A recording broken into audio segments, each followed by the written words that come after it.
오늘 말씀의 제목은 예배가 회복되면 주께서 더하신다입니다. 우리 좌우 성도들과 함께 이렇게 인사했으면 좋겠습니다. 예배로 회복됩시다. 한 번 더 인사합니다. 예배로 부응합시다. 아멘. 2026년도 우리 서문학교의 표, 예배로 회복되고 부응하는 교회, 이것이 우리의 말의 고백으로 끝나는 것이 아니라 여러분들의 삶 가운데 삶의 기적으로 함께 일어나기를 간절히 소망합니다. 다음 주 2월 첫째 주부터는 교회 예배에 변화가 있습니다. 주일에는 1부, 2부, 3부 예배를 드리게 됩니다. 1부는 9시 성가대가 이제 1부로 가게 됩니다. 전통 예배를 드리게 되고요. 또 2부는 현대 예배, 좀 더 심플하게 예배를 드리게 됩니다. 11시 예배 동일하고요. 3부 예배는 오후 1시 30분 청년과 교사를 위주로 함께 예배를 드리게 됩니다.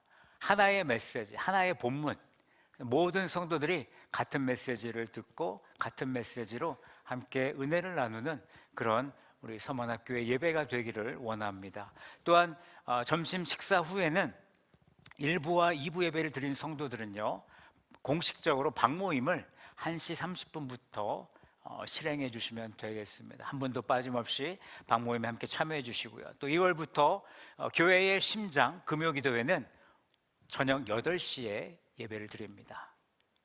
새벽 예배는 오전 6시에 예배를 드리게 됩니다. 시간에 착오 없으시길 바라고요. 이번 주부터가 아니라 2월부터 그렇게 시작되니 잊지 않으시기를 부탁드리겠습니다. 사랑하는 우리 서문화 성도 여러분, 혹시 여러분 이런 경험 있지 않으십니까? 같은 자리에서 우리 같은 예배를 드리는데 어떤 날은 은혜를 받는데 어떤 날은 은혜를 못 받습니다. 찬양도 부르고 말씀도 들었는데 어떤 날은 하나님이 나와 함께 하시는 것 같고 어떤 날은 아무런 마음의 반응이 없을 때가 있어요. 왜 그럴까요? 예배가 달라졌을까요? 하나님이 변하셨을까요? 사실은 그날 내 마음이 어디에 있었느냐가 중요하죠. 내 삶의 중심에 무엇이 놓여 있는가가 중요합니다. 예배는 드리고 있지만 마음은 이미 걱정과 근심과 또 내가 가지고 있는 계획, 또 내 안에 있는 상처, 거기에 붙잡혀 있을 때가 종종 있습니다. 그래서 오늘 우리는 이렇게 질문하기를 원합니다. 오늘 나의 예배는 하나님께 온전히 드려지고 있는가? 나는 예배자의 삶을 살아내고 있는가?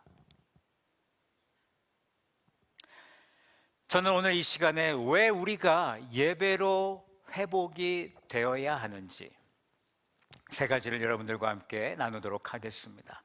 잠시 모든 나의 중심의 생각을 내려놓고 내 마음을 하나님 앞에 두는 그런 시간이 되기를 원합니다. 첫 번째, 예배는요, 우리의 마음을 하나님께로 모으기 때문입니다. 사도행전 2장 46절은 오늘 초대교회 성도들의 모습을 이렇게 말해주고 있죠. 날마다 마음을 같이 했다. 초대교회 성도들은요, 이 자리에 있는 우리처럼 모두 달랐습니다. 나이도 달랐고 성격도 달랐고 성장 배경도 달랐습니다. 그런데 성경은 그들이 마음을 같이 했다라고 합니다. 왜 마음을 같이 했을까요? 생각이 다 같은 마음을 갖고 있었을까요? 아니면 취향이 같았을까요? 아닙니다. 마음의 방향이 같았기 때문입니다. 마음의 방향이 같았기 때문에 그들은 마음을 같이 할 수 있었던 것입니다. 사람을 향한 마음이 아니라 하나님을 향한 마음이었기 때문에. 예배의 자리에서 여러분, 내 마음이 하나님께로 돌아가고 그 마음들이 함께 모일 때 그때 비로소 교회는 살아나게 됩니다. 반대로 예배가 흔들리고 흔들리면 교회도 함께 흔들리고요. 이유는 단순하죠. 몸은 예배당에 있지만 마음은 다른 곳에 가 있기 때문입니다. 어떤 마음은 걱정에 가 있습니다. 어떤 마음은 상처에 가 있고, 어떤 마음은 비교에 가 있고, 어떤 마음은 내가 맞다라는 생각이 지배하고 있습니다. 그러면 어떤 일이 일어날까요? 같은 찬양을 불러도, 같은 말씀을 들어도 서로의 마음이 하나 되지 못하는 것이죠. 어긋나게 되는 것입니다. 그래서 하나님은요, 예배의 회복을 말씀하실 때 가장 먼저 무엇을 원하셨냐면 한 마음이 되기를 원하셨다라는 겁니다. 예배는 흩어진 마음을 하나님께로 다시 모으는 시간입니다. 사도행전 4장 32절 상반절은 이렇게 말합니다. 믿는 무리가 한 마음과 한 뜻이 되었다.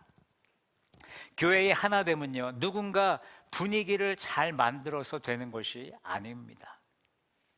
같은 믿음, 즉 복음이 사람을 하나로 묶기 때문에 교회는 한 마음과 한 뜻이 되는 것입니다. 우리는 모두 죄인이었죠. 모두 예수님의 십자가 앞에 나아갔습니다. 그리고 은혜로 구원받게 되었습니다. 그래서 교회는 예수님이 나의 구원자시요 주인이시라는 그 믿음 아래 우리는 한 마음과 한 뜻이 되는 것입니다. 더 나아가서 에베소서 4장 3절은 이렇게 말씀합니다. 성령이 하나 되게 하신 것을 힘써 지키라. 여러분, 하나됨은요, 누가 이끌어 가십니까? 성령이 이끌어 가십니다. 그리고 동시에 그 하나됨을 지키는 일은 나와 내 옆에 있는 성도들이 함께 할 때, 함께 힘쓸 때 하나됨을 지킬 수 있는 것입니다. 물론 성도 여러분, 우리는 연약하죠. 예배를 드려도 마음이 한 번에 정리되지 않을 때가 있습니다. 말과 태도가 우리의 삶 속에서 금방 달라지지 않을 때도 있습니다. 그래서 하나님은 우리를 책망하지 않으십니다. 왜 아직도 이러고 있냐고 우리에게 묻지 않으십니다. 대신 하나님은 우리를 다시 이 예배의 자리로 불러주십니다. 흩어진 마음을 다시 모아주시기 위해서 은혜의 자리로 초대하는 줄로 믿습니다. 우리가 성경을 보면 마음이 흩어질 때마다 예수님은 언제나 사람을 불러서 다시 자기 앞에 앉히시는 모습을 보게 됩니다. 특별히 누가복음 10장에 보시면 마르다와 마리아의 이야기가 나옵니다. 예수님의 그 집에 방문하셨을 때 마르다는 분주했습니다. 내가 이 손님들을 어떻게 섬길까? 내가 이 손님들에게 어떻게 하면 더 잘 대접할 수 있을까? 반면 마리아는 예수님의 곁에 앉아서 예수님의 말씀에 귀를 기울이고 있습니다. 마르다가 그 모습을 보고 속상한 마음에 예수님께 이렇게 묻습니다. 주님, 제 동생이 저 혼자 일하게 하고 있는데 좀 말씀 좀 해주셔서 같이 일하게 좀 해주십시오. 그때 예수님이 이렇게 말씀하시죠. 마르다야, 네가 많은 일로 염려하고 근심하고 있다. 그러나 한 가지만 필요하다. 예수님은 마르다가 틀렸다라고 말씀하지 않으셨습니다. 열심히 잘못됐다라고 하지도 않으셨어요. 다만 이 한 가지를 오늘 짚어주신 것이죠. 지금 네 마음이 너무 많은 곳에 흩어져 있구나. 그리고 예수님은 마리아를 가리키면서 말씀하십니다. 마리아는 좋은 편을 선택했다. 성도 여러분, 이것이 바로 예배입니다. 예배는 바쁜 우리를 멈추게 하고 복잡한 마음을 하나님 앞에 정리하는 시간입니다. 예배는 우리가 하나님을 붙잡기 전에 하나님이 먼저 우리의 마음을 붙들어 주시는 것입니다. 그래서 예배 시간에 우리가 할 일은 아주 단순합니다. 내 마음을 하나님 앞에 내어 드리면 되는 것입니다. 하나님, 지금 제 마음이 여기 있습니다. 나의 마음을 받아주시옵소서. 그렇게 마음이 하나님께로 모일 때 우리 안에 변화가 조금씩 시작됩니다. 우리의 말이 조심스러워지고요, 우리의 마음은 더욱더 낮아지게 되는 것이고 사람을 대하는 태도가 더욱더 부드러워집니다. 우리가 대단해서가 아니라 예배 가운데 성령이 우리의 마음을 다시 하나님께로 이끌고 있기 때문입니다. 성도 여러분, 우리가 올해 선포했던 월드의 W, 워시핑 처치, 예배하는 교회, 바로 이것입니다. 예배로 내 마음이 다시 하나님께 맞춰지고 그 마음들이 공동체 안에서 하나로 묶여지는 것입니다. 그러므로 오늘 우리가 붙들어야 될 첫 번째는 이것인데, 예배는 우리의 마음을 하나님께로 모은다는 것입니다. 마음이 하나님께 모일 때 공동체는 다시 하나가 되는 줄로 믿습니다. 그리고 그 하나됨 위에 하나님께서 더하실 길을 열어주실 줄로 믿습니다. 두 번째, 예배는요, 우리의 삶의 중심을 다시 세워줍니다. 마음이 하나님께로 모이면요, 이제 우리의 삶의 중심도 다시 세워져야 됩니다. 사도행전 2장 46절은 초대교회 성도들이 이 예배를 삶의 중심에 두고 살았던 모습을 우리에게 이렇게 말해줍니다. 날마다 마음을 같이하여 성전에 모이기를 힘썼다. 여러분, 한 마음이 되자 그 마음은 자연스럽게 어디 자리로 가게 됩니까? 예배의 자리로 가게 됩니다. 마음만 모이고 끝난 게 아니라 마음이 모인 사람들은 이제 예배를 삶의 중심에 두기 시작했습니다. 초대교회의 예배는 선택이 아니었습니다. 예배는 공동체의 중심이었고 공동체의 생명이었습니다. 그래서 성경은 분명히 말하죠. 그들이 성전에 모이기를 힘썼다. 성도 여러분, 예배는요, 가만히 두면 어떻게 될까요? 예배를 우리가 등한시하면 어떤 일이 벌어질까요? 우리의 예배는 밀려나게 되어 있습니다. 내 일에 밀리게 되고 내 육신의 피곤함에 우리의 예배가 밀리게 됩니다. 늘 더 급해 보이는 일들에 예배가 밀리게 됩니다. 그래서 예수님을 믿는 사람들은 어쩌면 의식적으로 예배를 항상 우리의 중심에 두어야 되는 것입니다. 왜요? 그 예배가 밀리지 않게 하기 위해서입니다. 우리는 참 바쁜 시대를 살고 있습니다. 솔직히 주일 예배 한 번 지키는 것도 우리의 삶 가운데 버겁게 느껴질 때가 있다라는 것이죠.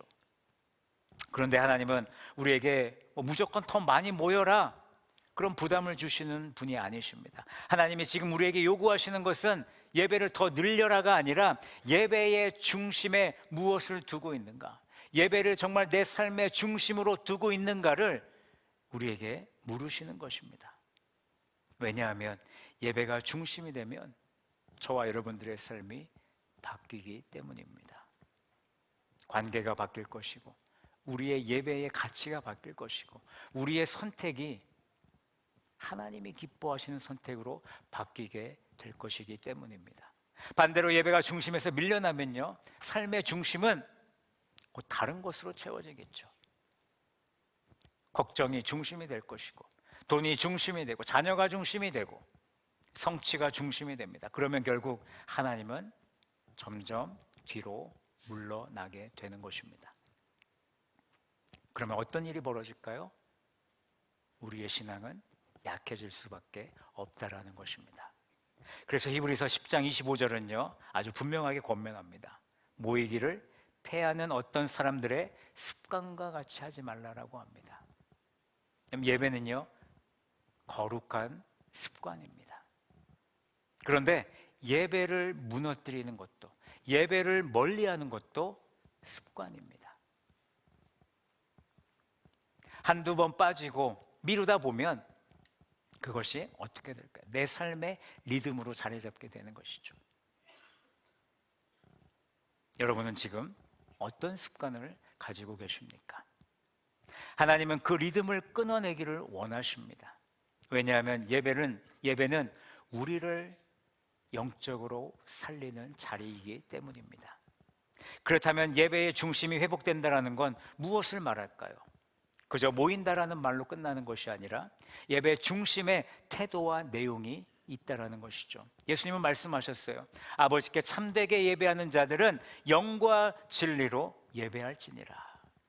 하나님은 예배를 구경하시는 분이 아니라 예배를 찾으시는 분이시고, 그래서 예배의 중심의 회복이란 내가 예배하러 가는 것이 아니라 하나님이 찾으시는 예배자로, 거룩한 예배자로, 온전한 예배자로 바로 서는 것입니다. 여러분, 구약에 보시면 남유다의 히스기야 왕을 아시죠? 그 시대에는요, 남유다가 무너졌던 여러 가지 이유가 있지만 그 중에 대표적인 하나가 예배가 사라졌습니다. 성전의 문이 닫히고 성전의 등불이 꺼지고 예배가 사라지자 백성들의 마음들도 함께 무너졌습니다. 그런데 히스기야가 왕이 되자마자 가장 먼저 한 일이 무엇인 줄 아십니까? 정치적으로 개혁한 것이 아니라 종교적인 개혁을 일으켰어요. 성전의 문을 열고 예배를 회복했습니다. 그는 예배를 중심에 다시 세우는 것으로 남유다의 회복을 시작했습니다.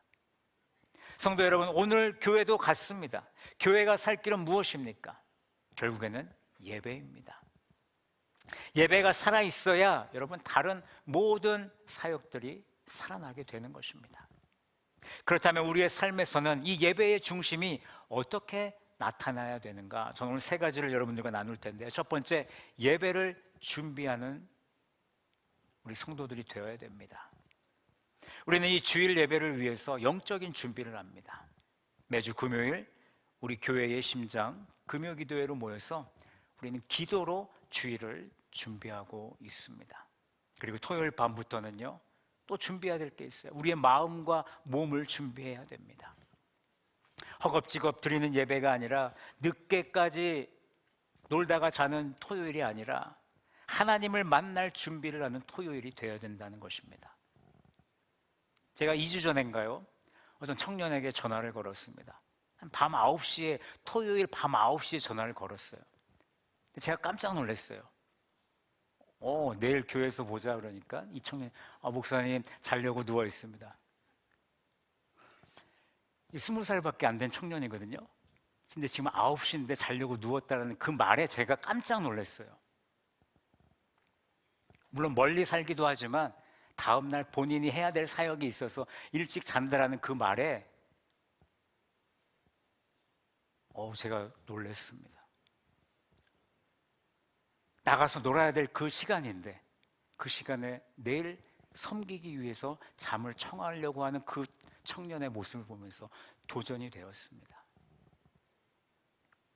여러분, 토요일을 어떻게 보내느냐가 주일 예배에 영향이 있습니다. 간절히 바라기는 토요일 저녁은 너무 늦게 약속 시간을 잡지 않기를 바라면서 예배를 준비하는 몸과 마음을 갖는 우리 성도들이 되시기를 바랍니다. 두 번째는 집중을 선택합니다. 여러분, 예배는 관람이 아니죠. 참여입니다. 그저 바라보고 있는 것 같지만 여러분은 지금 예배에 참여하고 있습니다. 어떻게 참여할까요? 핸드폰을 내려놓고 찬양을 부를 때는 목소리를 다해서 찬양을 불러야죠. 기도할 때는 아멘으로 화답하고, 말씀이 선포될 때는 저 말씀이 누구를 위한 말씀이 아니라 나를 위한 말씀으로 받아들이는 아멘으로 화답하는 성도들이 되셔야 된다는 겁니다. 이것이 바로 예배에 집중하는 선택이라는 것입니다. 간절히 바라기는 집중과 선택을 잘하는, 특별히 예배에 있어서 집중과 선택을 잘하는 우리 서머나 성도들이 되시기를 간절히 바랍니다. 세 번째는 순종으로 이어갑니다. 예배는요, 예배당에서 끝나지 않아요. 삶으로 이어질 때 우리의 예배가 비로소 완성이 되는 것입니다. 그래서 로마서 12장 1절은 이렇게 말하죠. 우리 다 같이 한번 읽어보실까요? 시작. 너희 몸을 하나님이 기뻐하시는 거룩한 산 제물로 드리라. 이는 너희가 드릴 영적 예배니라. 아멘. 예배 중심이 회복된 사람은요, 주일 한 번의 예배로 끝나지 않습니다. 삶 전체가 예배가 되도록 다시 방향을 잡는다는 것이죠. 가정에서, 직장에서, 학교에서, 또 내가 누구와 말을 할 때에, 또 나의 태도에서, 나의 결정에서 하나님 앞에 예배자로 살아간다라는 말입니다. 나는 어떻습니까? 주일 예배 한 번에 만족하며 나의 삶 속에서는 예배자의 모습을 정말 드러내고 있는가? 더 많은 예배를 드리라는 말이 아닙니다. 나는 정말 나의 일상생활 속에서도 예배자로 살아가고 있느냐를 점검해 보자는 것이죠. 준비와 집중과 순종, 이 세 가지가 바로 예배가 삶의 중심에 서 있을 때 나타나는 모습입니다. 사랑하는 성도 여러분, 예배의 중심의 회복은요, 출석의 숫자에서 나오는 것이 아닙니다. 하나님을 다시, 또 나의 예배를 다시 삶의 중심으로 모시는 삶, 그 회복이 있을 때 우리는 예배 중심의 회복을 이루는 삶을 살아내는 줄로 믿습니다. 예배를 준비하시고 예배를 집중하시고 예배 후에 순종하는 것, 이것이 바로 예배 중심의 회복입니다.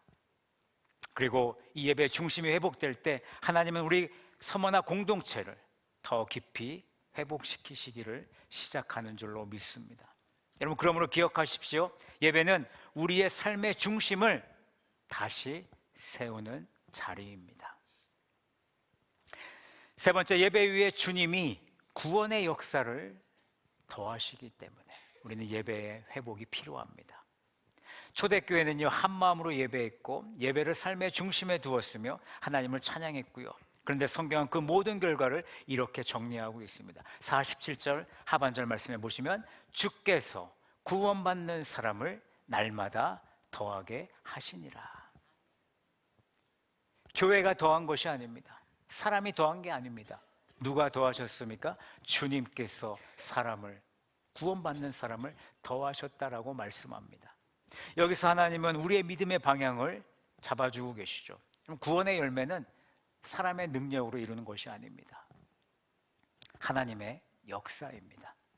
그런데 우리는 쉽게 결과를 먼저 보고 싶어 하죠. 교회 안에서 우리가 같이 사역을 할 때 늘 우리가 바라는 게 뭡니까? 왜 빠른 어떤 결과가 일어나지 않는가? 무엇이 잘못되었는가?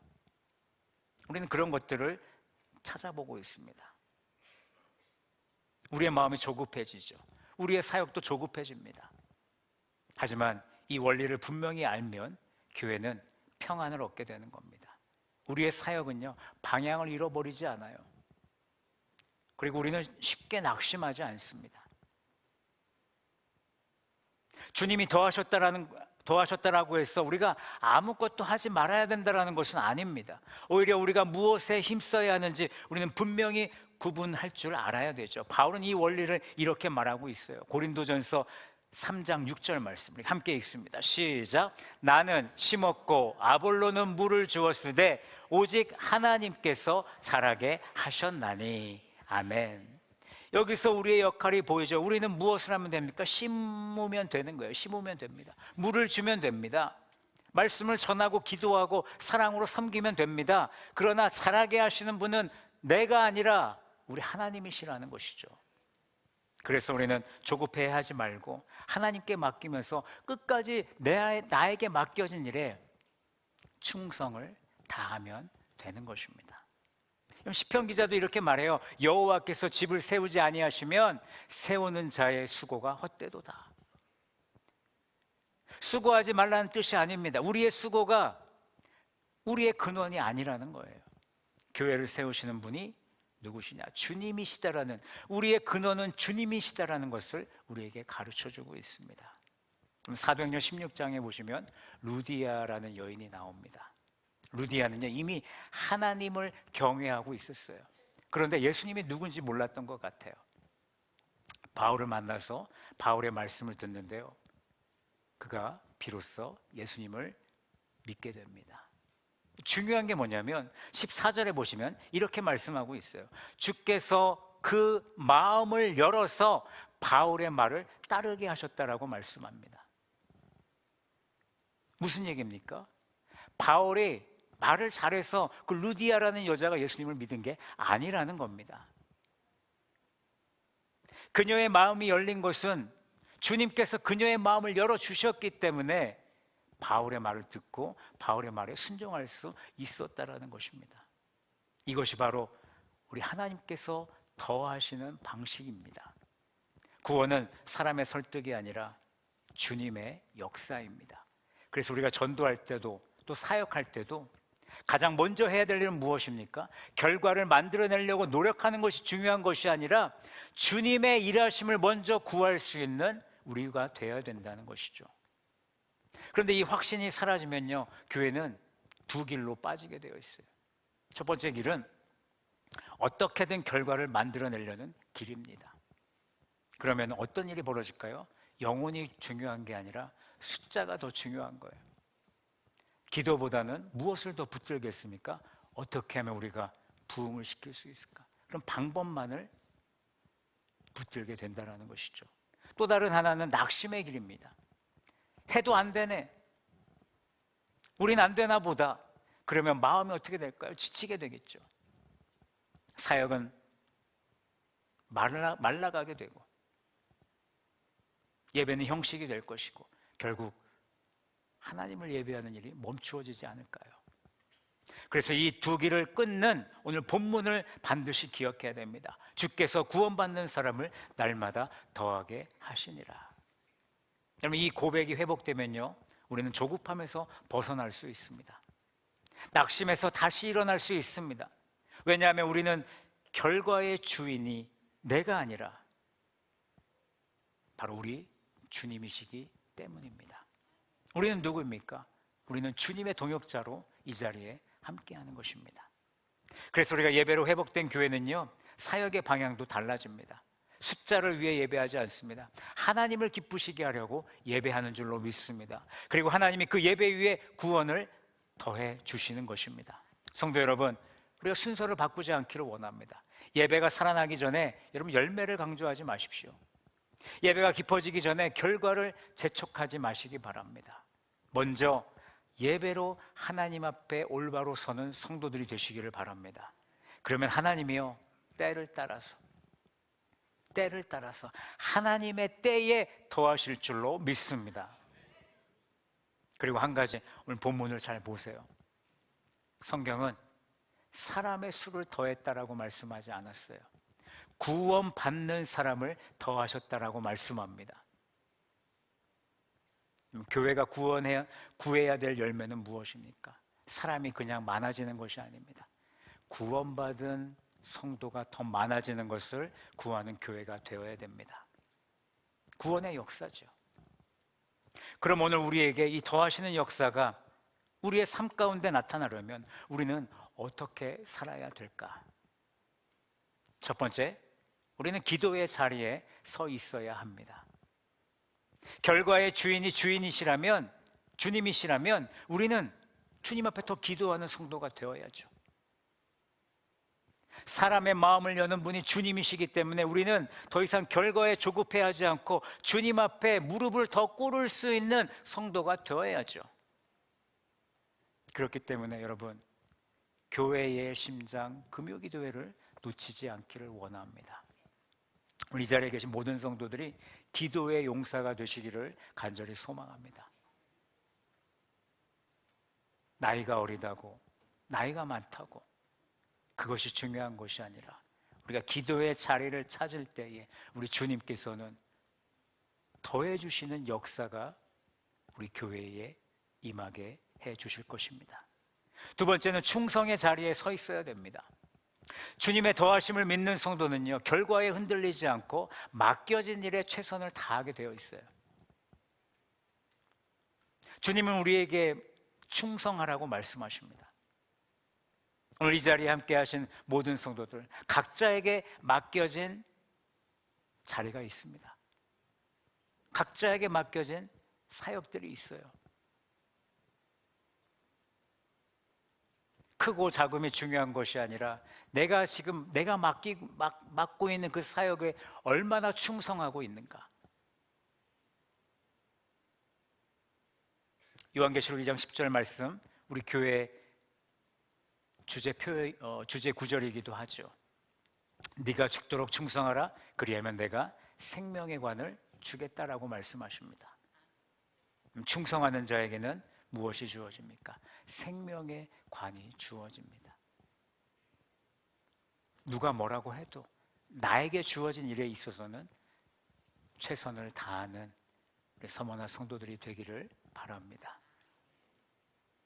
세 번째는 전도의 태도로 우리는 살아가야 됩니다. 주님의 더하심을 믿는 사람은 사람을 결과로 보지 않죠. 숫자로 보지 않습니다. 한 영혼을 주님이 사랑하시는 존재로 바라보면서 그 사람을 억지로 설득하고 조급하게 끌어오는 것이 아니라 그 사람에게 사랑으로 품고 예수 그리스도의 향기를 드러내며 담대하게 복음의 씨앗을 전할 수 있는,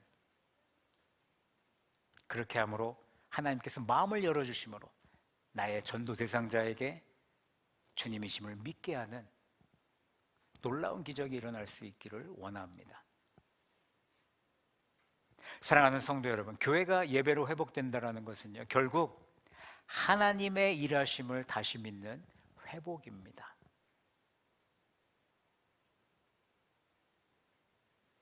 그렇기 때문에 우리는 조급해하지 않기를 원합니다. 낙심도 하지 마십시오. 우리가 해야 될 것은요, 온전히 예배에 전념하는 것입니다. 그리고 더하시는 주님의 역사를 소망하면서 한 걸음씩 순종으로 나아가는 서머나 성도들이 되시기를 주님의 이름으로 간절히 축원합니다. 말씀을 맺겠습니다. 성도 여러분, 오늘 우리는 왜 예배로 회복되어야 하는지를 오늘 세 가지를 함께 나누었습니다.